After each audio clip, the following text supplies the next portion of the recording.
Folks, welcome back to the next episode of the Dental Implant Podcast. And I'm actually very excited to be talking about ceramic implants today with none other than Sami Numbisi. Now, if you've even remotely looked at ceramic implants, Sami's name has probably come up. We are very, very fortunate to have Sami joining us today. So, Sami, we've known each other for what, about 18 months, something like that? And I've been picking your brains quite a bit on ceramic implants, haven't I? So, we've been trying to get this podcast up and running for about 6 months as well. So, thank you for joining me, Sami. So, if you wouldn't mind just introducing yourself to the listeners, because you've got some fantastic credentials behind you, and I want them to understand who is giving this advice. Well, my name is Dr. Sami Numbisi. I went to dental school here in the United States at Howard University in Washington, D.C., where I got my Doctor of Dental, my DDS degree. Then I forwarded my education by attending the implant residency program at Loma Linda in California, a 3-year full-time residency program in implantology. And I've been in private practice since 2000, the year 2000, exclusively practicing implantology. About 15 years ago, I made a transition into a ceramic implant.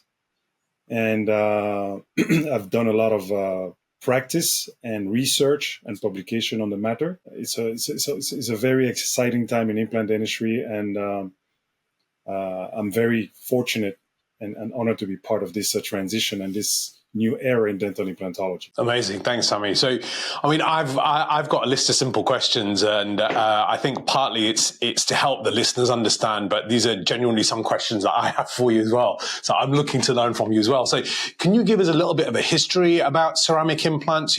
Describe for us basically what ceramic implants are and how long they've been around. Well, ceramic implants are exactly what they are. Their name says they're ceramic. But then again, they're the special types of ceramics. But let's start with a little bit of the history. Ceramic implants were started to be investigated from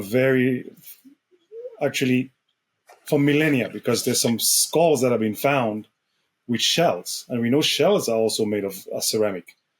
But the modern ceramic implant started in earnest in the 60s. And one of the early pioneers, what I consider the brand mark of ceramic implants, was the late Professor Sami Sandhaus, who from Switzerland, who originally from Romania, but from Switzerland, who started developing ceramic implants in the 60s.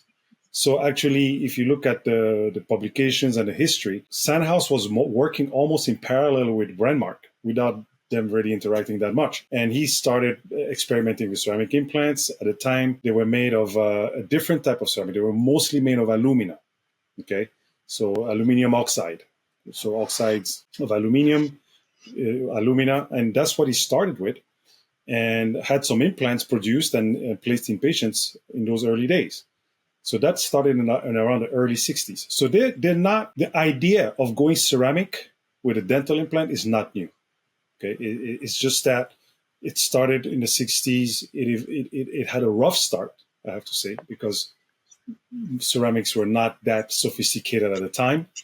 And they have evolved to a point where in the last 15, 20 years now, a little more than that, the advanced ceramics that have evolved from those original alumina and others have led now to these ceramic implants we have in the market now that are a lot more reliable, a lot more adapted to the needs, and can also respond well to the applications that are needed for oral rehabilitation. So, Sami, just to clarify, are you saying that ceramics implants probably haven't taken off as much as what titanium ones have, despite them being around for the same length of time, because early on the ceramics that were available aren't as good as what they are today? Is that correct? That's correct. That means, let me go a little more into detail with that, is that, again, the original ceramic implants were all what you call monoclinic.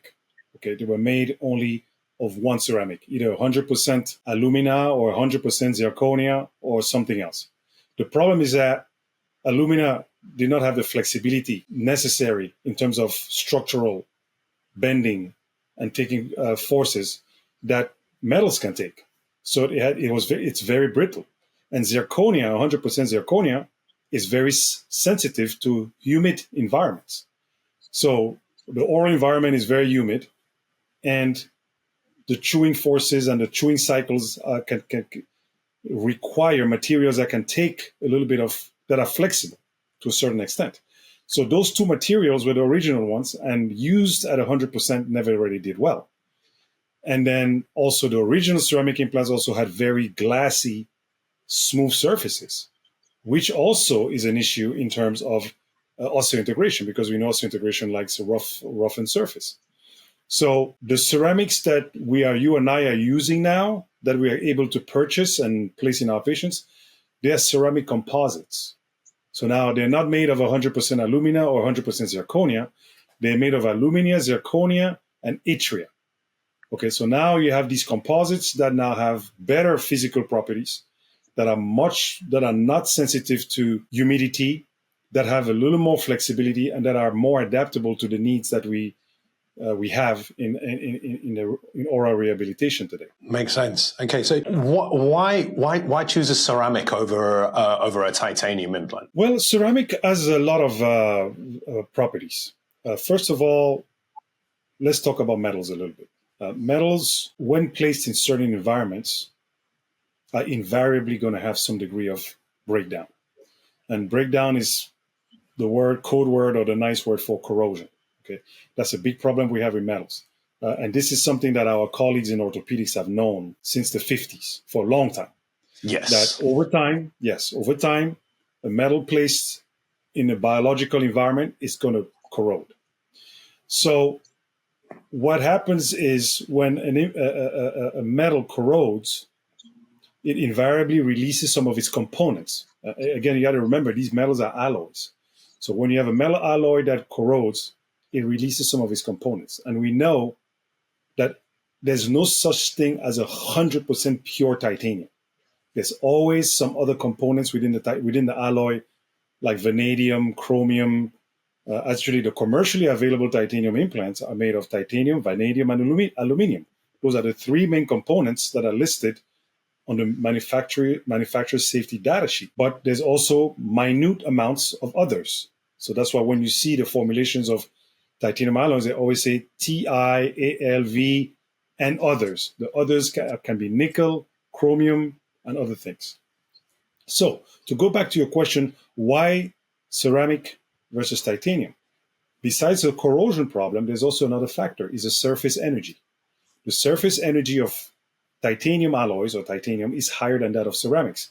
That's why you'll find that you have more of an accumulation of plaque and bacteria on metal surfaces compared to ceramic surfaces. And there's a lot of studies, Rimondini and Scarano and others have published papers where this is very well documented, that the surface energy of metal being higher tends to attract more plaque, therefore more bacteria, creates an acidic environment, and then that's why you tend to see also a lot more inflammation around metal abutments or metal implants compared to ceramic. Okay, so the ceramic use here is also, there's a third component to the ceramic, is aesthetics. We know that we tend to have grain behind metal components, metal abutments, whereas with the ceramic, it's white, its translucency is pretty good. Therefore, the optical value of ceramic is also good. So there's an aesthetic component, there's a biological component, and there's also a structural component. So that's where the clinician has to weigh, based on the case that they receive and the patient, which direction they want to go. So this ties in to what I've discussed previously with regards to corrosion of dental implant surfaces as well. Okay, so we know that it's a problem. We know that commercially pure grade 4 titanium, which is predominantly kind of like European and Korean based stuff. Okay, what you tend to get over in the Americas is a grade 5 plus. And the reason why I call it grade 5 plus is because some companies say, oh, it's grade 23. It's not. It's still the same components in there.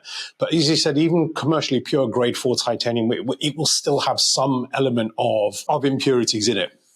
Now, that's correct. What we know, and this is something that's been shown, I think it was by Thomas Albrechtsen more recently as well, is the whole osteoimmunology concept.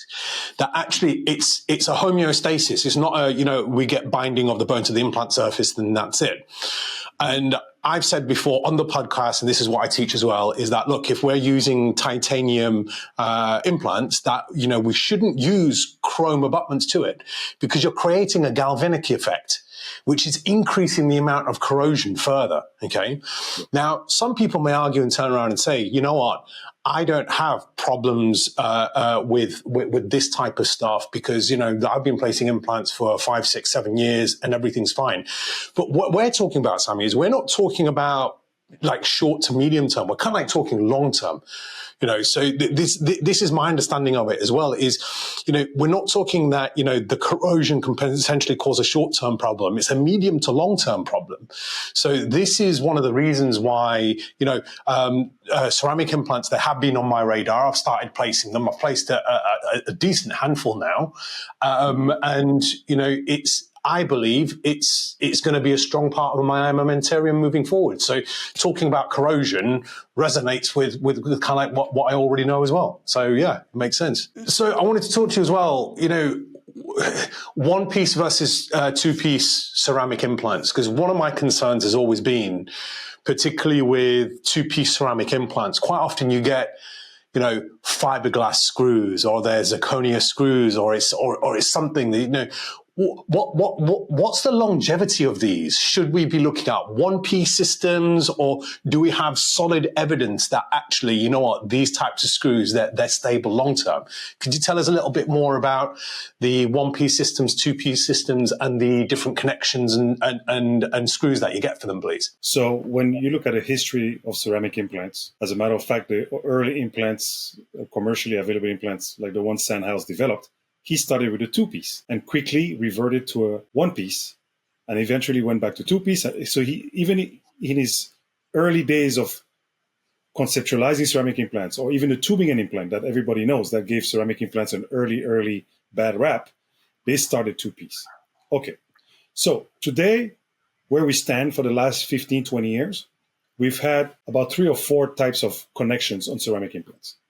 For example, the Xeramex implant initially came with what was literally a clone of the early tissue-level implants from Straumann with an external hex. So it was a ceramic implant, a copy and paste of the tissue-level Straumann with an external hex. Then there have been now a variety of internal connections. And of course, at the beginning of all that, there's always been one-piece implants. Now, when I started ceramic implantology, placing ceramic implants, all that was available, commercially available, were one-piece implants. So that's all there was. That's what we had to make work, whatever the scenario was. Single, molars, anteriors, full arches, whatever. They worked fairly well. There were certain skeletal profiles, like if you have a strong maxillary protrusion, they could be tricky in such cases. But in most cases where you were trying to replace a premolar or molar, pretty much a quite vertical positioning of the implant, the one piece does well, as long as you protect it, with some type of appliance. So the one piece implant, if you ask me, is probably better suited when you have partial edentulism, where you can have a device that protects the implant during the osseointegration time. Now we have these. So again, because it was tough, we kept begging and asking the developers to make two-piece implants. So now comes the two-piece in different types of configuration. You have cemented ceramic abutments, cemented abutments that are ceramic to be cemented to the ceramic implants. You have, like what you mentioned, the fiber post. Then we have abutments that, like Xeramex again, came with abutments that were ceramic, but that was screwed. Okay, and they use a carbon fiber screw, the V-Carbo that we all know. And then you have, for example, Neodent that has a metal screw that's connecting two ceramic components, meaning the abutment and the implant. So now you see that there's an evolution.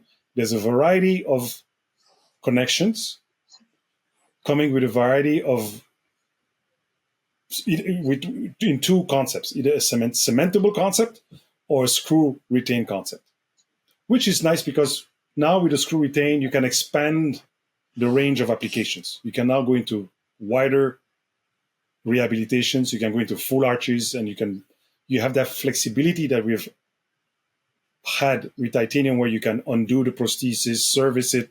The flexibility you have is screw retained.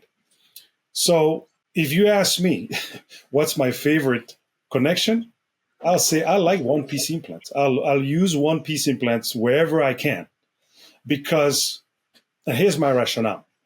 One, you only have, when you use a one-piece implant, you get rid of one connection. It becomes like a tooth. Okay? So there's less moving part. Right? Ends up being tissue level, yeah. Absolutely. It ends up being tissue level. There's one less connection, one less moving part, right? Now, depending on your philosophy and where you stand, the downside is, and I say the downside, is that it's cemented. But we cement crowns to teeth. We don't expect to go and have to remove them. So on implants, why we should have the same attitude. It's, place the implant properly in a way where when we put a crown on it, we probably will never have to remove it unless there's a catastrophic problem. Okay, so again, depending where you stand, some of us like screw retained, some of us like cemented, but with a one piece, you have no option but cemented. But again, the upside of the one piece is that there's only one connection between the crown and the implant, just like with the tooth. Now, the two piece, like I said, there's cemented abutments, screw retained abutments, and within the screw retained abutments, there's different types of screws. Like you mentioned, there's some ceramic screws, there's some carbon fiber screws, there's some metal screws, okay? Now, here's where sometimes things can get a little tricky because the way metals and ceramics behave under stress is different. So when you have a metal screw holding two ceramic components, where you have a metal screw that is flexible, that stretches and whatever, and then you have components that are less flexible than that screw. So theoretically, you're increasing the chances maybe of fractures, of material failure, especially on the ceramic side, because metal can bend for a long time back and forth before it breaks. Now, when you use a cementable abutment, now for anything to be cemented, and we'll probably talk about cement a little later, but for anything to be cemented, you need a space for it. Otherwise, you can't cement it. You need the cement between the abutment and the body and the wall of the implant, right? So that means over time, there's a chance that cement might wash out. And if it washes out, the abutment starts to move. And when the abutment starts to move, now you can increase the chance of fracture. So I don't think there's not enough background on cemented abutments. There's not been enough research done to assess them over long term. But in my hands, for example, I've been doing cemented abutments for about 10 years, 11 years, because I had to do one piece for about 5 years before the first two piece came out. And I said they do well. They do really well. Again, it's the prosthetically driven placement that really, really, again, even with titanium, drives the predictability and the success of those implants, whether it's one piece or two piece. Yeah. So, coming back to exactly what you just said, Sammy, is, people don't understand the impact of having a malpositioned implant. Even if it's restorable, it completely changes the forces which go through the implant. So I hear what you're saying, and I use a very similar philosophy to yourself, is that, I don't place implants under the assumption that I'm going to have to remove them at a later date. I place them under the assumption that I'm trying to get them to last forever. If there is a failure of any point, then I'll have to deal with that in whatever way possible. Mm-hmm. So obviously you spoke a few moments ago about the cementable abutment. So what systems are available where you have cementable abutments? Well, right now, at least in the North American market, you have SDS, Swiss Dental Solutions. They have the abutments are cementable. They have a screw, but the screw is really for the cementation. So you use a screw just to engage the abutment. Once the cementation is complete, you take it out. It's a PEEK screw, as a matter of fact. The other system that has a cementable abutment, I haven't used it in years, but Z Systems, I think, still has a cementable abutment. That's enough on the North American market. That's all. I think that's it. The others like Neodent, Zeramex, Nobel, Pearl, yes, they're all screw retained. And Xeramex and Nobel are the only ones that have the carbon fiber screw. Well, the carbon fiber peak screw, the black screw, which is interesting because it's a screw that's not reusable. So it's one of these screws where if you put a crown in and at some point the patient comes back and it's chipped or they want to replace it or whatever, if you undo that screw, I'm talking about a carbon fiber peak screw, you can't reuse it. You have to replace it. Whereas the Neodent with their metal screw, just like a titanium implant, unless the screw is stripped or whatever, you can still reuse it. So those are pretty much the two broad groups of connections and type of connecting methods of connecting abutments to ceramic dental implants. And just for clarity, Sami, when we use a cementable abutment, we're basically turning it into effectively a crown prep. So you still have a cement retained crown. Is that correct? Yes. If you use that's correct. That's correct. So if you cement an abutment, now it's cemented. You prep it or you adjust it whichever way you need to adjust it, and then you cement the crown over it. Now, nice and simple. Yeah, exactly. Or sometimes, especially with the sometimes you can have the abutment cemented. Then that's in the case of the carbon fiber screw and the metal screw. You can have the abutment and the crown cemented in the lab, and then you have a screw to screw retain it. But here's a downside. You follow me? But the downside of that is, especially with the Nobel Pearl and the Xeramex, which they're essentially the same implant, the screw is so large, the head of the screw is large, that if you were to deal, let's say, with a lateral incisor, you could potentially not be able to do a screw retain crown with that. You have no choice but to do cemented. Because again, you need a certain amount of bulk to the ceramic for it to be able to withstand forces. If you have it too thin, it will crack or it will break. Mm-hmm. So the screw from the Neodent is small enough that you can probably get away with that with small teeth. But for example, with a Vicarbo screw, you can't, because it's a large screw and you need to have a sufficient amount of ceramic bulk around it so that you don't expose your implant or your crown to fracture. So there's trade-offs. That's why I say this all the time to our colleagues. I say, when you want to get into ceramic implants, just humble yourself a little bit, talk to somebody who has done quite a few, get a little bit of training, because yes, the concept is the same, but there's a lot of nuances that come into play by virtue of the material you're playing with, which is very different from titanium, and how that material is going to respond to the design of your prosthesis or to the placement of your implant. Interesting, very interesting. So, what are the contraindications and potential drawbacks for ceramics? So obviously we spoke about potential material failure. Are there any specific contraindications? Are there any other drawbacks? They're not necessarily only contraindications. What I would probably say is, and that's based on my clinical experience, if you have a patient that has a strong bite or who has a history of being a Brox or whatever, you know when they get implants, that bite is going to come back with a vengeance. That strength, that force, that bite force usually comes back. And I see in such cases, sometimes ceramic implants will not always be the best solution, because they're very rigid. They don't bend like titanium. They don't give as much in terms of stress and bending and all that kind of stuff.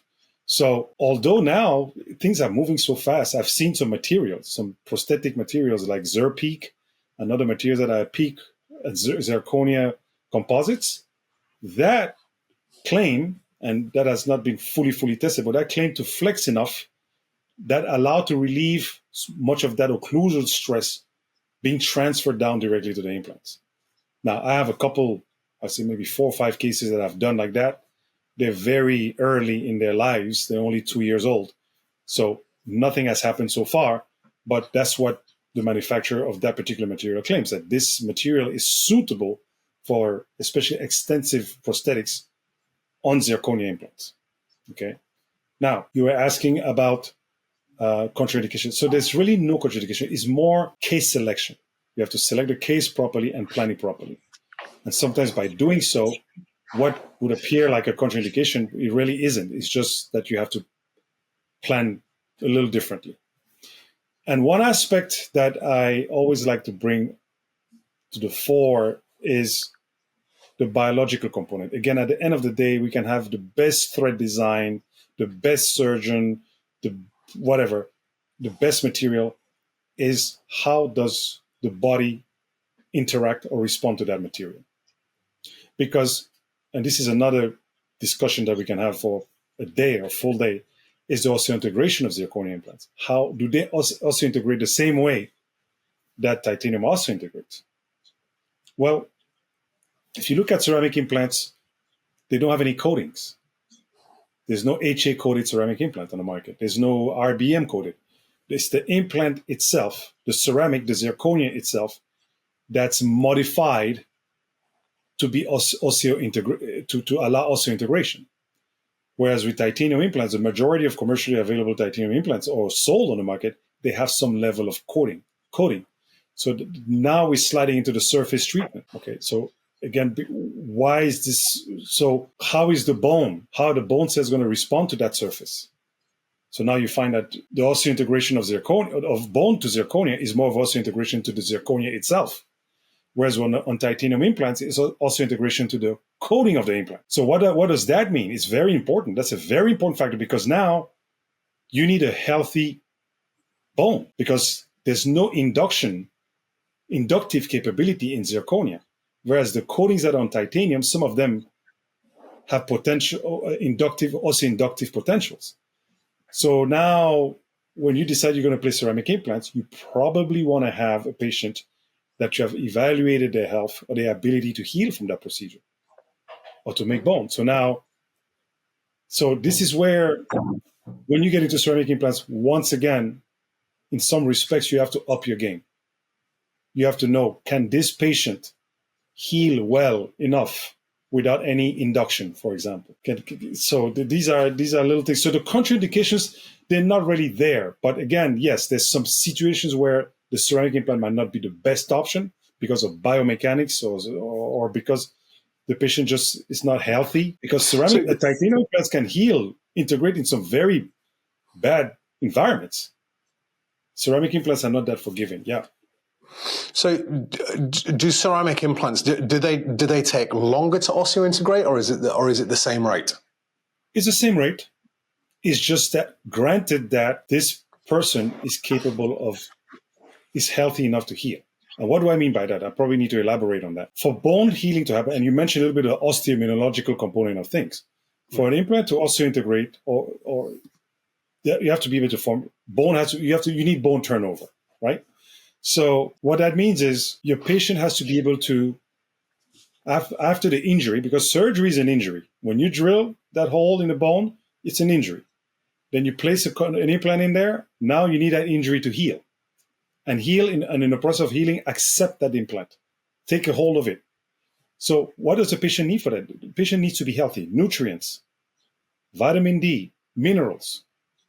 We in dentistry, we do a lot of surgeries without even doing blood work. Yeah. And by and large, they're successful. Most of the time, they're successful procedures. It might be because they're not as invasive, but we just do surgeries and they turn out well.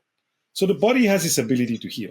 But you find that with ceramic implants, you tend, if those things are not checked or optimized, or at the very least asked about to the patient before you go into surgery, you find that sometimes you'll have a higher failure rate. In my early days, every time I had a failure, not every time, but a lot of times when I had failures, and then I went right back and checked some of these variables, cholesterol, vitamin D, magnesium, some of these minerals, a lot of times they will be low. Now, do I necessarily, and now there's a lot of literature that says, if vitamin D is low or cholesterol is high, or of course, blood sugar, we know diabetics have problems, the chances of failure is higher. Or you might have to wait a little longer. Exactly. You might have to wait a little longer for osseointegration. So again, the osseointegration time is about the same. 4 months, 5 months, plus or minus, and you can restore. So it's the same. Okay. But for ceramic, you got to do a little more due diligence. Yeah. Yes. Understood. So next, next questions I have for you, Sammy. They're a little bit more controversial. Okay. Firstly, for those listening, you get a lot of people that turn around and say, "Oh, I offer ceramic implants because the patients don't want metal." And some people immediately turn around and say, "Oh, you're placing zirconia implants. Did you know zirconia is a metal?" So when you get a chance, answer that one, okay? Secondly, there's also I found it to be a misnomer that if you start to offer ceramic implants, that you start to get the crazy holistic patients coming in, okay? So I have to say the patients that I've done ceramic implants for, and I did a full arch for a lady, okay? And they're actually, the vast majority of them, and I'm not going to say all of them, but the vast majority of them, they're completely reasonable. They just don't want metal in their mouth. Okay.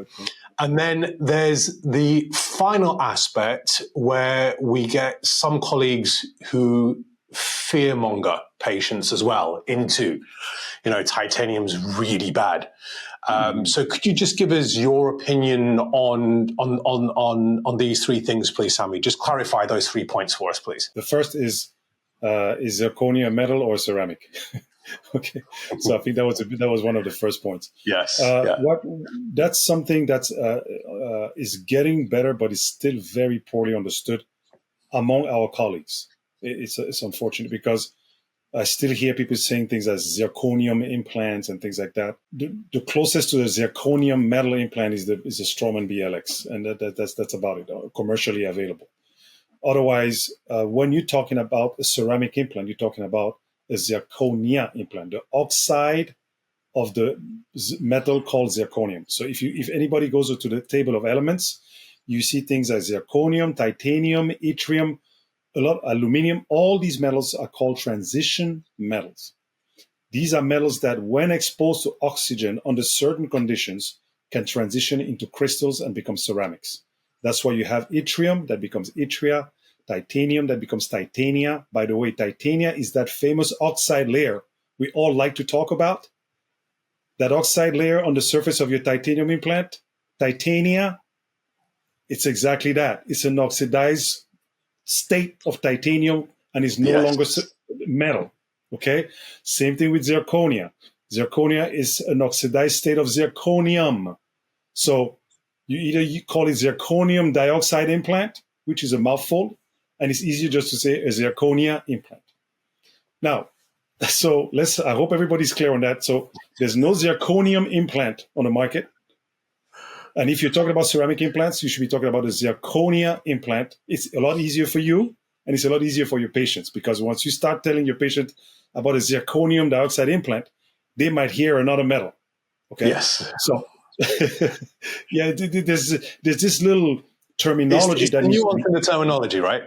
Yes, and it's very important because it can lead to confusion. So zirconia implants, zirconia, titania, yttria, alumina. Okay, so the zirconia implant that you can purchase from any given system, the company, is made of zirconia, alumina, zirconia, and yttria. Okay, so what they do individually, we can talk a little about later, but they're ceramic. Now, what I like to share with our colleagues is that the type of patient that comes to your practice and specifically requests from you to do ceramic implants, in general, is a patient that has done his homework or her homework. Okay, I find that a lot of our colleagues get either intimidated or put off by patients that come and challenge them, because let's be honest, when you and I were students, we had to go to the library in the stacks to find certain type of information. Today, for good or bad, everything is on Google.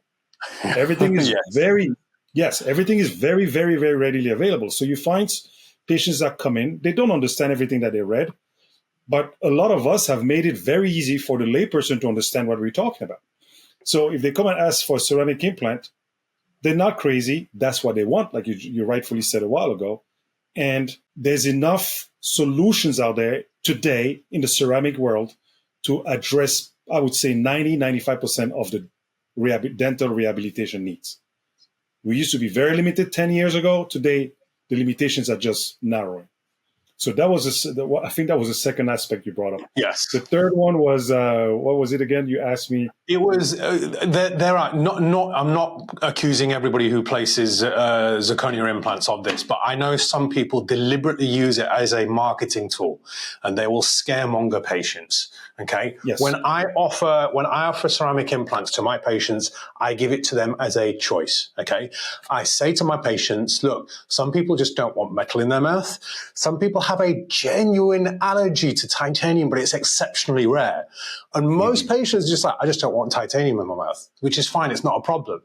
But I'm aware, and, it may be an element of, I need to understand better or whatever it is. But I feel there is a small cohort where they use the risk of corrosion, etc., to scare patients into ceramic implants. I know it's a little bit of a controversial topic, but I'd appreciate your thoughts on that, please, Sammy. Yes, it's controversial because, again, like I was saying earlier, there's cases where you cannot use anything but a titanium implant. Those who think it's going to completely go away, it's not going to happen. Again, you have these people with very strong muscles, strong bite. I'm not going ceramic with those. I have in the past, and the results were not very good in some cases, in some extreme cases. So, and I have also done in other cases, and it's been no problem.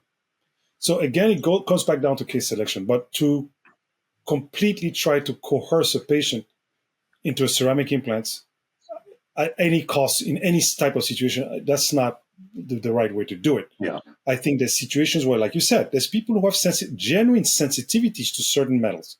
And it might not be even titanium itself. It could be all the other minute impurities that are found in that titanium alloy that bothers them.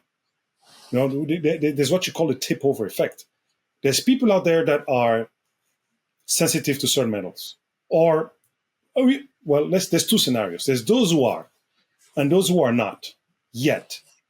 And you come and drop that extra implant or two or whatever, they blow up. Yeah. So that's a tip-off reaction, okay? You have that category of patients. And then you have another category of people who have had sensitivity to metals and have learned over time to avoid those irritants. So you would run into a patient will come to your office, no jewelry. To me, that's a red flag. No jewelry, no makeup, plastic glasses or whatever. Have you ever had problems with metals? Yeah, when I was 15, I discovered that if I wear this or if I do that, I'll have hives, I'll have rashes or whatever. Oh, did that happen again? No, it hasn't happened in 10 years. Why? Well, I've been avoiding that type of jewelry, or I've been avoiding this type of food or whatever. So sometimes you have these patients who say, oh, I'm fine now, but it's because they've avoided the irritant. But you have what you call memory immunity. Okay, so now when you come with that titanium implant, you place it in, or that metal alloy, or that abutment, whatever, as a result of galvanism or whatever, then they blow up again. So again, this culture of scaring the patient into doing ceramic or not doing ceramic or whatever, I think it's unfair to the patient. Yeah.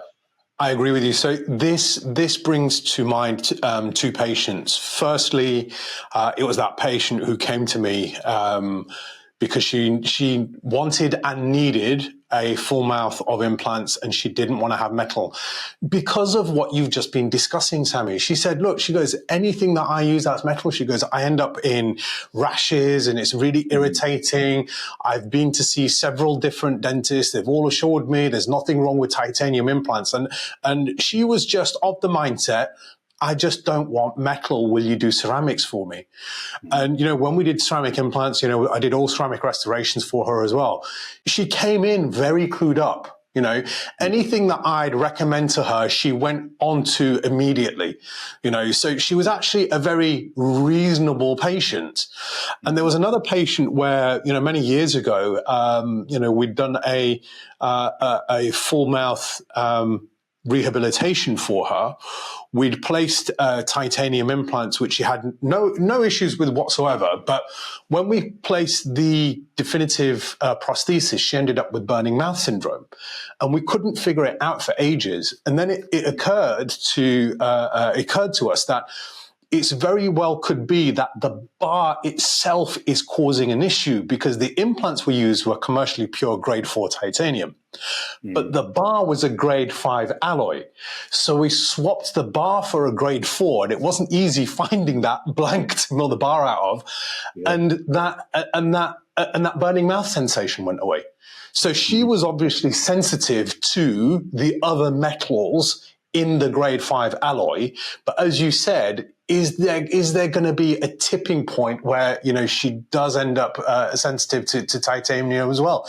We don't know, So this is kind of like why, I've started to get more into ceramic implants, is because there are these patients who want it. And, when you turn around and say try saying to somebody who's adamant they want ceramic implants, titanium's completely safe to use, they won't come back. They just don't. And we have to respect it as part of informed consent that's what the patient would prefer.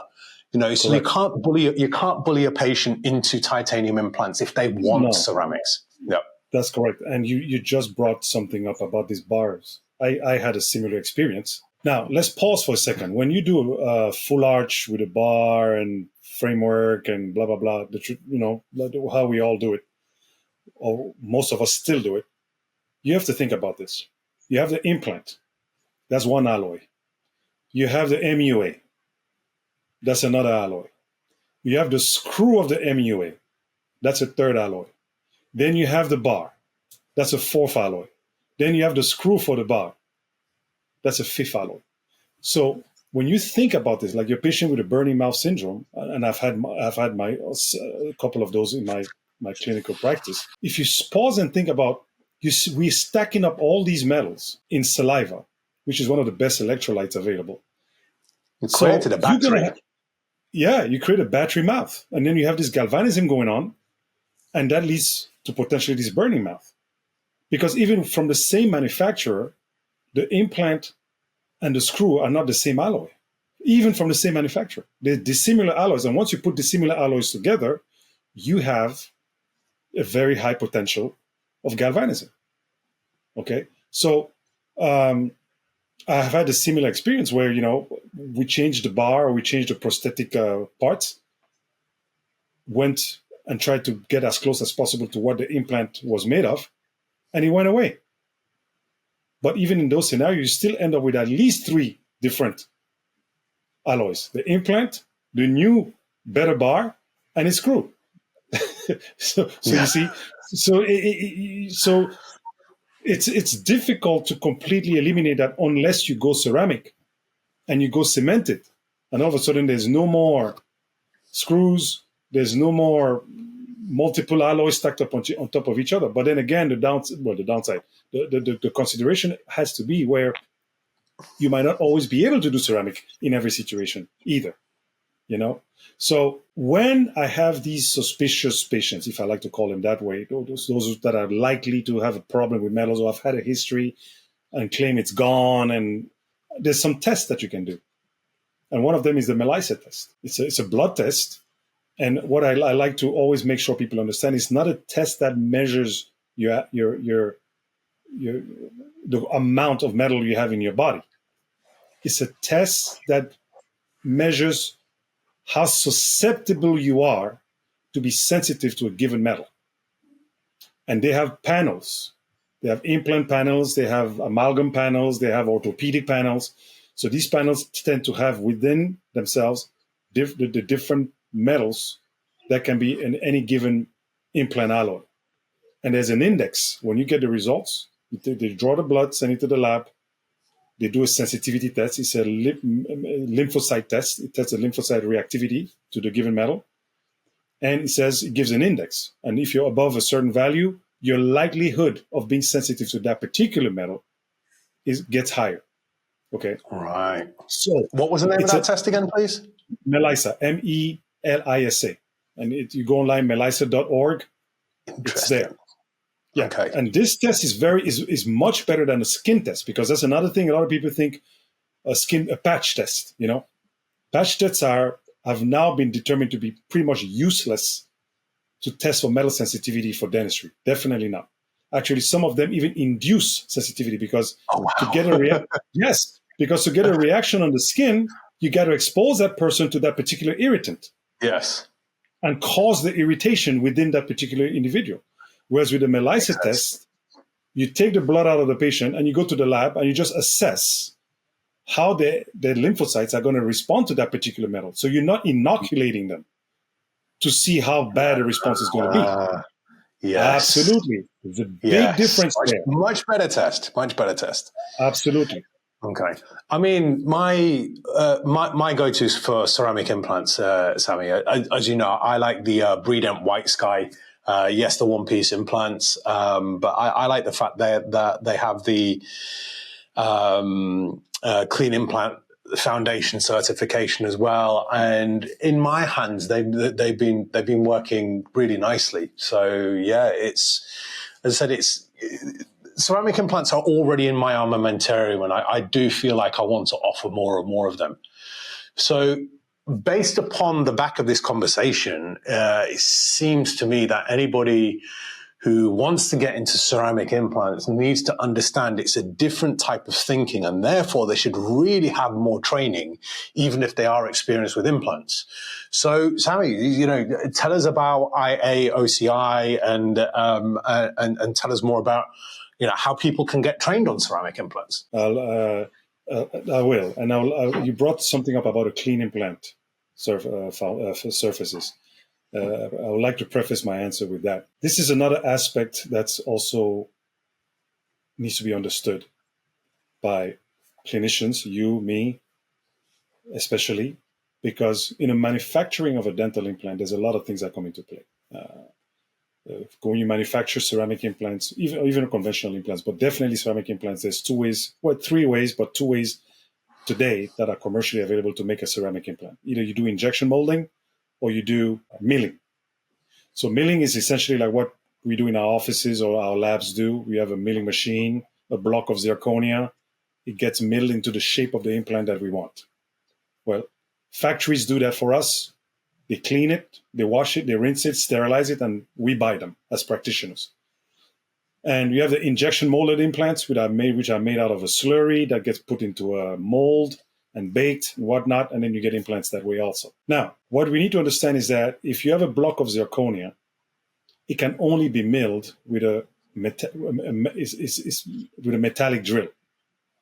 So when you drill that implant, when you drill that block of zirconia with a metal drill, that drill is not made of pure titanium. It's made of stainless steel, which is also an alloy that has all kinds of other subcomponents into it. So that means at the end, and then to mill that implant, you need a lubricant, which is usually some oily material or whatever. And then once that implant is milled under lubrication, it's rinsed with chemicals and packaged and gets to your office, it can potentially be exposed to a lot of contaminants. So what happens is the packaging can contaminate the implant, the manufacturing process can contaminate the implant. So that means you and I and our colleagues will get a perfectly sterile implant, but that is contaminated, either from the manufacturing drill, either from the lubricant, either from the packaging, because if you have an implant that comes and is bouncing around in the packaging, it's probably hitting the plastic surface of the packaging and scratching and picking up hydrocarbons from that. Now, that implant is sterile, but it's not clean.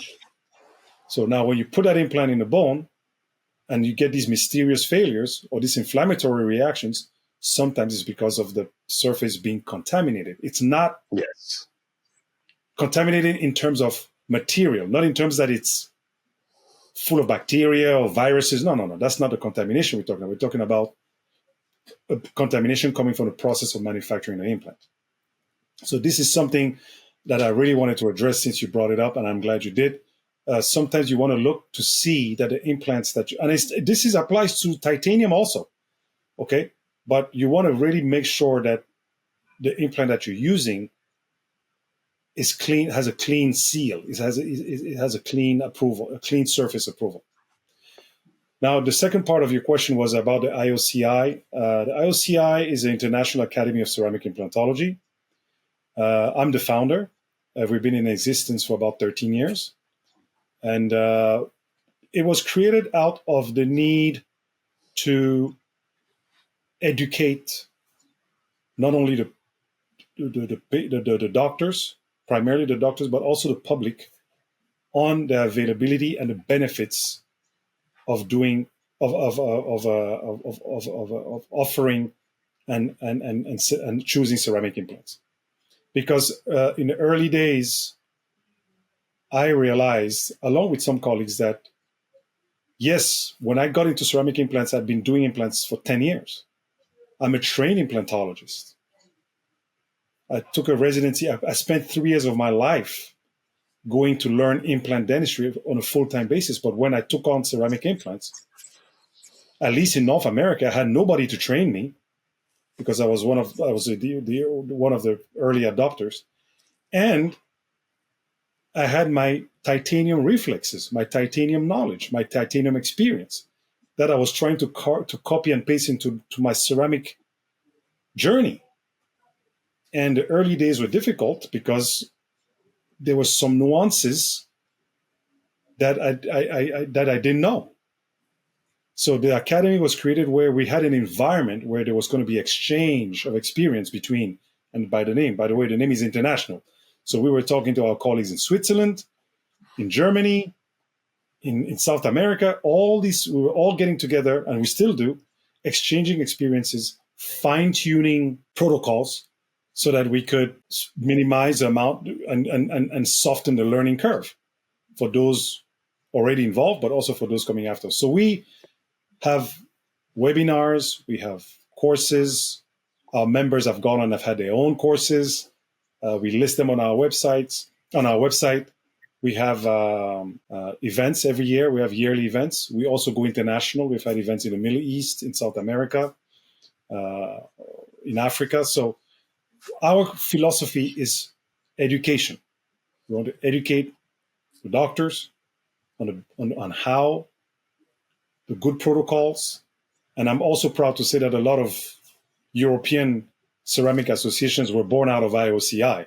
So a lot of the guys who started out in IOCI went on to Europe, Brazil, Argentina, and created other ceramic implant associations. So our goal is making sure that our colleagues understand better ceramic implants, make the adoption or the adoption of ceramic implants in the practice a lot smoother than it was for us 15, 20 years ago. Amazing. Thank you. So, Sami, this has been fantastic to learn from you. Thank you so much for joining me today.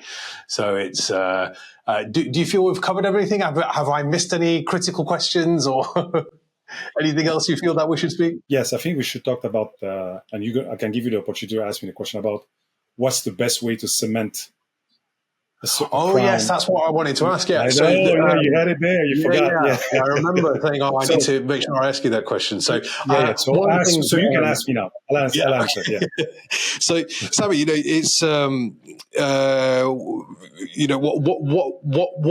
your cementation protocol for these implants? Because I know a lot of people listening, they're going to be, I'm worried about cementitis and things like that. So what's been your experience? What's your protocols? Well, again, that's where really understanding materials is very important. So zirconia, when we talk about ceramic implants, now we are cementing, where we're bonding really, because it's a chemical bond that we're creating now. We're bonding a ceramic to another ceramic.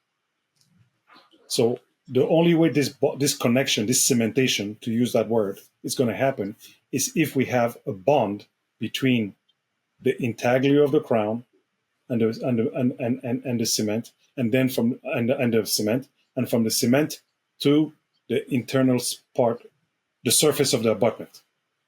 So you need to connect two ceramics and the bridge between the two ceramics is a layer of cement. The bond between ceramics is always done, it's a chemical bond. We need that chemical in between to connect things. So in dentistry, what do we use most of the time? When you cement a crown to a tooth, you use zinc phosphate or resin-modified glass ionomer. Well, the surface of zirconia has 3 bonds, okay?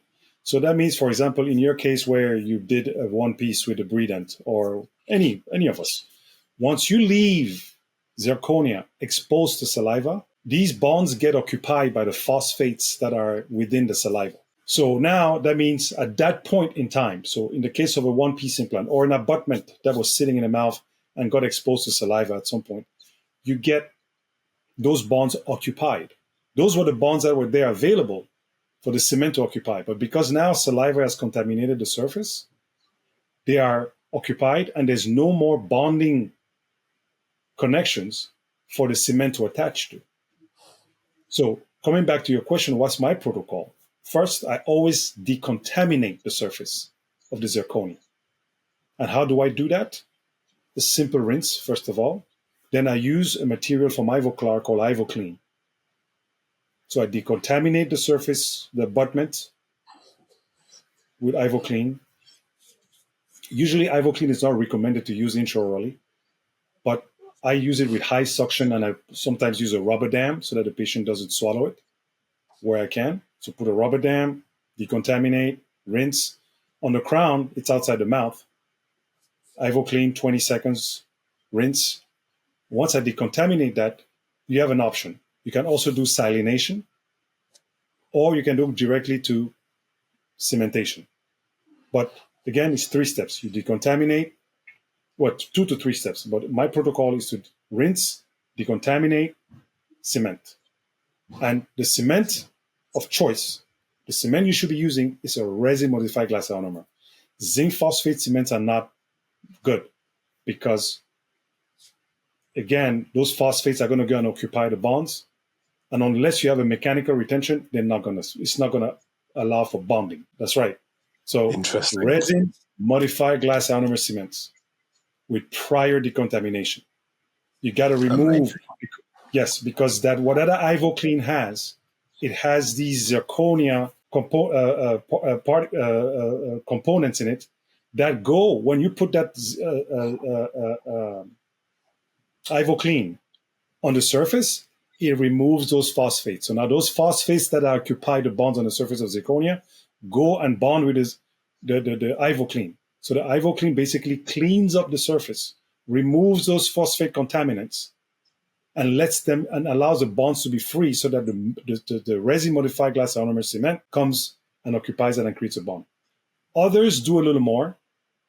They'll decontaminate, and then they use a silane or they'll use a primer. If you want to use a primer, what I do when I use a primer, I haven't used primer in a long time, but I used to use primers a lot, is that I'll decontaminate with Ivoclean, then I'll prime with something like Z-Prime, okay? And then do the cement, and then use the resin-modified glass ionomer cement. But the constant is a resin-modified glass ionomer cement, not zinc phosphate. Understood. So that's my protocol. Wow. Fantastic. Sammy, thank you. So this has been really interesting. And it's recording on a Sunday as well. I really appreciate it. So,